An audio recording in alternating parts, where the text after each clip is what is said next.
distinction entre l'Afrique et les Africains, ce qu'on peut bien comprendre, bien entendu, puisque il y a un territoire. Moi, nous allons sortir un tout petit peu de tout ce qui est postcolonial, l'autre, etc.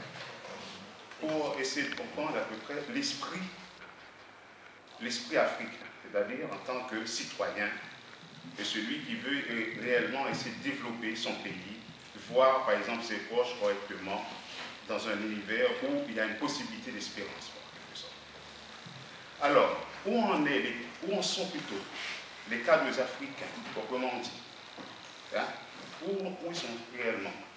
Alors, peut-on actuellement se dire que tous ces gens travaillent réellement pour leur peuple, puisqu'ils ont été tous formés dans les grandes écoles européennes, avec une structure de pensée presque à l'européenne, et j'ai l'impression qu'ils se comportent presque tous comme une espèce de bastion en quelque sorte. Je regrette, mais c'est l'impression que ça me donne. De quoi?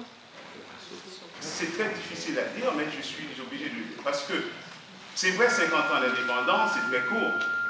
C'est très court pour un pays, par exemple, où une nation s'est développée, c'est vrai. Mais quand même, quand on voit ce qui se passe un peu partout ailleurs, hein, on voit comment des insolidarités se font dans des pays européens, comme vous l'avez si bien dit, par rapport à la monnaie, par rapport à bien d'autres choses, et que ces pays africains, entre guillemets, je vais essayer d'ouvrir une parenthèse ici, pour parler par exemple des pays qui ont été colonisés par la France.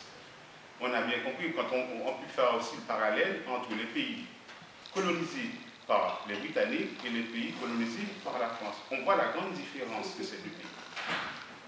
Alors, moi je pense, et surtout, comment ça se fait que les dirigeants, les élites africaines, c'est-à-dire francophones, comparativement aux élites anglophones, on voit une différence énorme, on voit peut-être une lueur de développement, d'espoir, davantage plus que dans les pays anglophones, Afrique anglophone, que les pays d'Afrique francophone.